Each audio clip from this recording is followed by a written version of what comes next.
BJP నిజంగానే మీరన్నట్లు ప్రజలను బలోపేతం చేసింది అనుకోవచ్చు కదా. ఎందుకంటే ఒక సీట్ నుంచి 8 సీట్లు, 4 ఎంపీ స్థానాల నుంచి 8. అది వాళ్ళ బలుపు కాదు, వాపు అని అంటాను. ఎందుకంటే 19 నియోజకవర్గాల్లో 2వ స్థానంలో వాళ్ళ బలుపు కాదు, వాపు.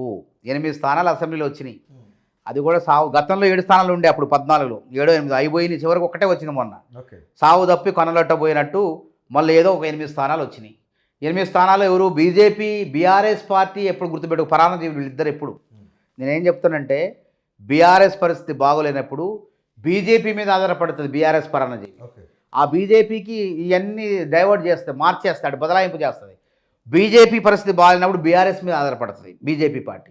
కాబట్టి ఈ 2 పరాన్నజీవులు ఒకటే. మరి కాంగ్రెస్ ఎవరి మీద ఆధారపడుతుంది? కాంగ్రెస్ స్వచ్ఛందం. దేశంలో బీజేపీని ఢీకొట్టే పార్టీ కాంగ్రెస్ పార్టీ. ఏకంగా దాదాపు 100 స్థానాలు దాటినాయి. 52 నుంచి 100 దాటినాయి. 200 పైచిలుకు స్థానాల్లో బీజేపీని ఢీకొట్టించేందుకు స్వల్ప తేడాతో ఓడిపోయిన పార్టీ కాంగ్రెస్ పార్టీ. కాబట్టి కాంగ్రెస్ బీజేపీ కలవటం అసాధ్యం. రాష్ట్రంలో బీఆర్ఎస్ కాంగ్రెస్ కలవడం అనేది కుదరని పని. కానీ అంత ఢీకొట్టే పార్టీ, దేశవ్యాప్తంగా కూడా బీజేపీని ఢీకొట్టే పార్టీ 543 స్థానాల్లో ఎందుకు కాంగ్రెస్ పార్టీ కేవలం 100 స్థానాలు? అవును, వస్తున్నాం మేము, క్రమక్రమంగా పెరుగుతున్నాం. ఇప్పుడు వాళ్ళు ఏదో అయోధ్య రామ మందిరం కట్టినా అయోధ్యలో ఓడిపోయారు. 240 స్థానాలు ఉన్నారు. 240 స్థానాలు అని చెప్పి భాగస్వామ్య పార్టీలతోనే ఆ కూటమితో ప్రభుత్వాన్ని ఏర్పాటు చేసి వాళ్ళు ఏదో అనుకుంటున్నారు. కాబట్టి భవిష్యత్తులో రాహుల్ గాంధీ, నేనేమంటా, రాహుల్ గాంధీ ఒక రాముడి వనవాసం 14 ఏళ్ళు అయితే రాహుల్ గాంధీ వనవాసం 18 ఏళ్ళు కావచ్చు. 2029లో రాహుల్ గాంధీకి జరిగేది పట్టాభిషేకం. 52 నుంచి 100కు వచ్చినాం. 100 నుంచి 300 స్థానాలకు వెళ్తాం. మళ్ళీ పక్కా మళ్ళీ మీ ఇంటర్వ్యూలో వస్తాను, తప్పకుండా వస్తా. మళ్ళీ జరుగుతుంది, జరిగే తీరుతుంది. అప్పుడు కూడా అంతే అన్నారు. నేను చాలా ఇంటర్వ్యూలో మాట్లాడినా, కాంగ్రెస్ పార్టీ అధికారంలోకి వద్దని నవ్వారు అందరూ. వస్తుందా? 5 ఎమ్మెల్యేలతో సాధ్యమా? కేసీఆర్ బతకనిస్తాడంటే బతికి బట్ట కడుతుంది, అధికారంలోకి వస్తుంది కాంగ్రెస్ పార్టీ అని నేను చాలా చెప్పిన. 10 రోజుల ముందు కూడా చెప్పిన. నా టికెట్ రాకముందు 10 అయ్యే ముందు 10 రోజుల ముందు కూడా చెప్పిన, మేము గెలుస్తున్నామని. కాబట్టి నేను చెప్పింది నిజమవుతుంది, గుర్తుపెట్టుకోండి. మళ్ళీ వచ్చి మీతో మాట్లాడతాను. రైట్. ఇక్కడ ప్రధానంగా మనం చూద్దాం, ఒక వారం రోజుల నుంచి 10 రోజుల నుంచి ఏ యూట్యూబ్ ఛానల్ చూసినా, ఏ సోషల్ మీడియా చూసినా మానవతారాయ్ వర్సెస్ అశోక్ సార్. ఏంటి అసలు ఏం జరుగుతుంది? వాడొక పిచ్చి కుక్క, వాడికి దమాక్ దొబ్బింది. వాడు ఒక నాయకుడే కాదు, అసలు ఒక కోచింగ్ సెంటర్ యజమాని. కోచింగ్ సెంటర్ అమ్మ, కుక్క చేసే పని కుక్క చేయాలి, గాడి చేసే పని గాడి చేయాలి. లేకపోతే ఏమైంది? చెప్పు దెబ్బలు తిన, కుక్క కాటుకు చెప్పు దెబ్బలు అయితే. అట్లా చెప్పు దెబ్బలు తినబోతుంది ఆ కుక్క రేపు. ఎందుకంటే నేను ఎందుకు మాట్లాడుతానంటే, ఈ అశోక్ అనేవాడు ఎప్పుడు కూడా ఉద్యమాలు చేసినోడు కాదు. స్వతహాగా విద్యార్థి ఉద్యమ నాయకుడు కూడా కాదు.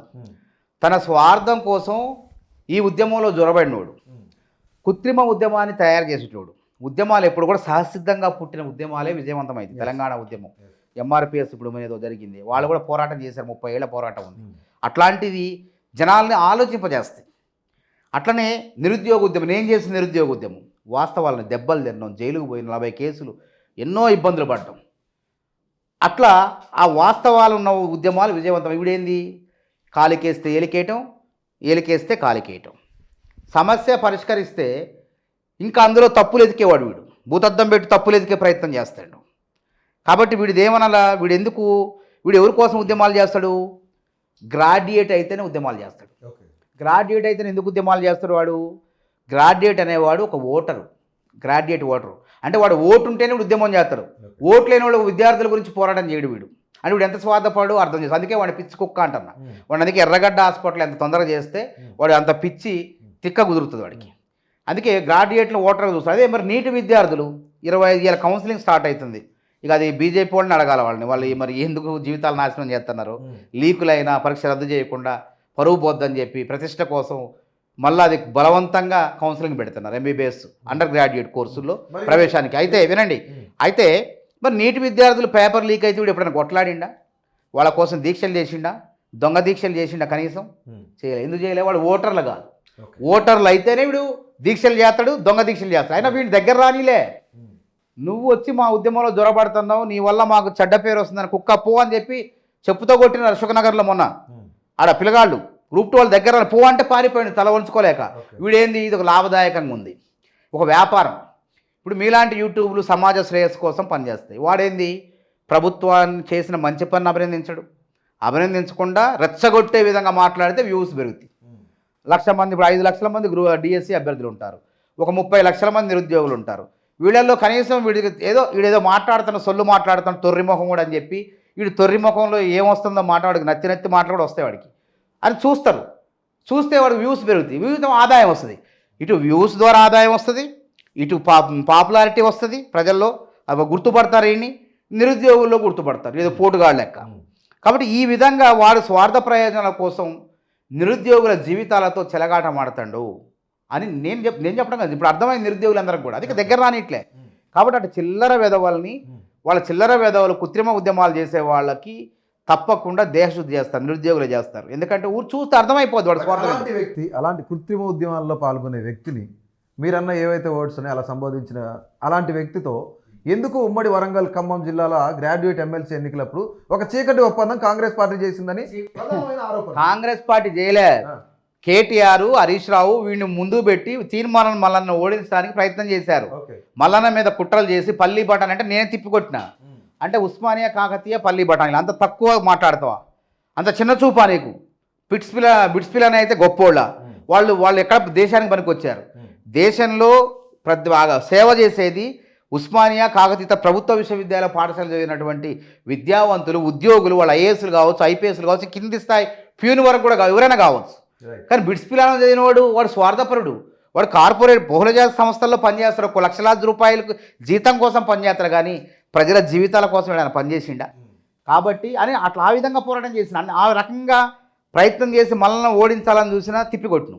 ఈ రకంగా వీడిని పట్టుకొచ్చి వీడేదో తోపు పోటుగాడు అని చెప్పి వీడిని పట్టుకొచ్చి వాడి వెనక నుంచి మద్దతు ఇచ్చి వాడికి ఆర్థికంగా సాయం చేసి వాడు ఓట్లు పెంచే ప్రయత్నం చేసి చీల్చే ప్రయత్నం చేశారు. బల్లన్న ఓట్లని చీల్చే ప్రయత్నం చేశారు. అది కూడా అర్థమైపోయింది. తర్వాత ఈ ఉద్యమం తర్వాత అశోక్ ఏందో, వాడి కథ ఏందో, వాడి స్వార్థం ఏందో, వాడి దొంగ దీక్షలు ఏందో, ఇంట్లో కూర్చొని తినుకుంటూ దీక్షలు చేస్తారు. అమ్మ అబ్బా వాడు 10 రోజులు అన్నం తిన్నవాడు మీడియా ముందు మాట్లాడుతుంటే ఆ కంఠం ఏ విధంగా రావాలా? నీరసించి రావాలా? వాడు మోగుతుంది గనగన మోగిస్తాడు ఆ నత్తి మాటలు, తొర్రి మాటలతో. అర్థమైపోదు, నాటకం తెలవదా? పోనీ అరే బతకరబాయి. కానీ నిరుద్యోగుల్ని చంపి నువ్వు రాజకీయం ఆ ప్రయత్నం కూడా చేశారు వాళ్ళు. నిరుద్యోగుల్ని వాళ్ళు ఆత్మహత్యలకు ప్రేరేపించే విధంగా కుట్రలు చేసి వాళ్ళ శవాల మీద వీళ్ళు లీడర్లు కావాలని ప్రయత్నం చేశారు. కాబట్టి వాళ్ళందరూ నిరుద్యోగులు చెప్పు తీసుకొని కొట్టిరు, దగ్గర రానిలే. కాబట్టి ఇట్లాంటి వాళ్ళని సమాజం తాత్కాలికంగా ఉంటుంది. అరే వానికి ఏం సంబంధం అసలు? నువ్వు కోచింగ్ సెంటర్ పెట్టిన నిన్న ఆర్టికల్ రాసిన ఆంధ్రజ్యోతిలో కోచింగ్ సెంటర్ల మీద శిక్షణ సంస్థలు అని చెప్పి పెట్టినది. అది ఎంత దారుణం! అనుమతులు ఉండవు, ప్రభుత్వంలో అనుమతులు ఉండవు. మొన్న ఢిల్లీలో ఏం జరిగింది? ఒక 3 భవిష్యత్తు చనిపోయారు. వాళ్ళు ఎందుకు భద్రతా ప్రమాణాలు పాటించరు? ఫైర్ సేఫ్టీ అథారిటీ వాళ్ళు ఇచ్చిన సూచనలు పాటించరు. ఏదైనా ప్రమాదం జరిగితే పారిపోవడానికి, తప్పించుకోవడానికి కూడా అవకాశం ఉండదు. ఆ విధంగా అనుమతులు లేకుండా ఇష్టం వచ్చినట్టు ఫీజులు వసూలు చేసి నిరుద్యోగుల జీవితాలని ఆడుకుంటూ జైల్లోనే ఏమనిపిస్తుంది? ఆ కోచింగ్ సెంటర్ ఒక గదిలో 100 మంది ఉండాలి, చూసిన 500 మంది ఉంటారు. మీరు పోయి కెమెరా పెట్టండి. ఆ విధంగా అక్రమ పద్ధతితో నడుపుకుంటూ నిరుద్యోగుల జీవితాలతో ఆడుకుంటూ వీడు మళ్ళీ ఇటు పెత్తనం ఇందులో ఏలు పెట్టడం, ఇది పెద్ద తోపు కాళ్ళక్క. వీడు ఇన్స్టిట్యూట్కి అనుమతి ఉందా? వీడికి ఏమున్నాయి అనుమతులు? వీడు ఆన్లైన్లో యాప్ అమ్ముకుంటాడు, ఆన్లైన్లో క్లాస్ చెప్తాడు, ఆఫ్లైన్లో చెప్తే 25,000, నలుగురు అంటే ₹1,00,000 వాడికి కోచింగ్కి. ఎవడో ఒకటి 2,000 నేను తగ్గించాను అని చెప్పి మళ్ళీ ఆ డబ్బా వాడి ఛానల్లో వాడు చెప్పుకుంటాడు. ఇది వాడి స్వార్థం. వాడు అందుకే వాడు గుడ్డలు కూడా తీసినాం. వాడు ఏందో జనానికి మొత్తం చెప్పినాం, వీడు మీకోసం కాదు, వీడి స్వార్థం కోసం వీడు చేస్తాడు, వీడి గుడ్డలు కూడా తీసినాం, వీడి ఆకారం చూడండి అని చెప్పినాం. ఓకే. సో ఇప్పుడు ఇంకా మనం ఇక్కడ చూసుకున్నట్లయితే తెలంగాణ రాష్ట్ర వ్యాప్తంగా నిరుద్యోగుల ఈ గొడవలన్నీ జరుగుతూనే ఉన్నాయి, ఇవన్నీ నడుస్తూనే ఉన్నాయి. ప్రధానంగా ఈ ఏబిసిడి వర్గీకరణ గురించి ఏం చెప్పదలుచుకున్నారు అసలు? ఇప్పుడు ఏబిసిడి వర్గీకరణ జడ్జిమెంట్ అనేది కాపీలు ఇంతవరకు రాలేదు. అసలు వాస్తవంగా ఒక జడ్జిమెంట్ ఏబిసిడీలు చేయొద్దని చెప్పిందని అంటారు కొంతమంది. ఏబిసిడీలు దానికి ఏంటంటే మీ రాష్ట్రాల హక్కు ఉన్నది, మీ రాష్ట్రాల నిర్ణయం తీసుకోండి.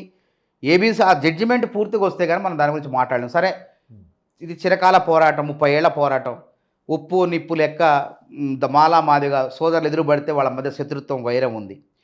ఒక పరిష్కారం కోర్టు ఇచ్చింది అనుకోవచ్చు ఒక రకంగా చెప్పాలంటే. ఈ వైరం పోగొట్టి వాళ్ళిద్దరి మధ్య పరిష్కారం చెప్పిందేమో. ఇది రాజకీయ పార్టీలు చేసింది కాదు, కోర్టు చెప్పింది. 2004లో కూడా కోర్టు చెప్పింది, ఇప్పుడు కూడా 24లో కూడా కోర్టు చెప్పింది. కానీ కోర్టు చెప్పింది అంగీకరించాల్సింది. కానీ ఇక్కడ మాలలకు అన్యాయం జరిగితే ఊరుకోము, పెద్ద ఎత్తున రాష్ట్ర వ్యాప్తంగా ఉద్యమాలు చేస్తాం అంటే ఇందులో ఏబిసిడి వర్గీకరణలో ఎస్పెషల్లీ మాల సామాజిక వర్గాలకు కానీ వాళ్ళ యొక్క ఉపకులాలకు కానీ అన్యాయం జరిగే ప్రయత్నం జరుగుద్ది అని చెప్తున్నారు. తెలంగాణ విషయంలో మాలకి లాభమే జరుగుతుంది, తక్కువ జనాభా ఉందని వాళ్ళే అంటున్నారు. ఇప్పుడు మాకు బి కేటగిరీలో పోతాం మేము, మాలలు పోతే బి కేటగిరీలో పోతారు. మరి సి కేటగిరీలో మా దగ్గర వస్తారు, ఎక్కువ జనాభా ఉన్నారు కాబట్టి వాళ్ళు వస్తారు. కాబట్టి ఇక్కడ నష్టమేం లేదు. ఆంధ్రాలో మాలలు ఎక్కువ ఉన్నారు, మాలకి వాళ్ళు సి కేటగిరీలో పోతారు. కాబట్టి తెలంగాణ విషయంలో న్యాయమే జరిగే అవకాశం ఉంది. దీన్ని పెద్దగా భూతద్దంలో పెట్టి చూడాల్సిన అవసరం లేదు. 4 రోజులు పోతే అన్నీ సర్దుకుంటాయి. ప్రభుత్వాలు కూడా రేవంత్ రెడ్డి గారు ఒక అడుగు ముందుకేసి నేను ఆర్డినెన్స్ తీసుకొస్తాను, అదే నడుస్తుంది. నిన్న రాజనరసింహ గారు కూడా ఒక మీటింగ్ పెట్టి దీన్ని శాస్త్రీయబద్ధంగా న్యాయ నిపుణులతో సంప్రదించి ఎటువంటి న్యాయ వివాదాలు లేకుండా ఈ నోటిఫికేషన్లో కూడా నిరుద్యోగులకు లాభం చేసే విధంగా న్యాయం చేద్దాం, ఆలోచన చేద్దాం అని చెప్పి ప్రభుత్వమే ముందుకు వచ్చింది. ఇందులో పంచాయతీ లేదు. కాబట్టి ఆర్టికల్ 341 గురించే మాల మహానాడు నాయకులు మాట్లాడుతున్నారు. అది రాజ్యాంగ విరుద్ధంగా జడ్జిమెంట్ ఉన్నది. అది దానిలో విభజన మీరు చేర్చడం కానీ ఇట్లా చేయటం కానీ లేదు, చేయకూడదు. ఆ నిబంధన ప్రకారం కేటగరైజేషన్ అనేది ఉపవర్గాలుగా సృష్టించొద్దని చెప్పేసి, తయారు చేయొద్దని చెప్పేసి అందులో ఉందనేది ఇక్కడ వాదన నడుస్తుంది. ఏది ఏమైనా తీర్పు అనేది వచ్చింది, అంతిమ తీర్పు. మళ్ళీ ఇంకేమన్నా వాళ్ళు ఏమన్నా మళ్ళీ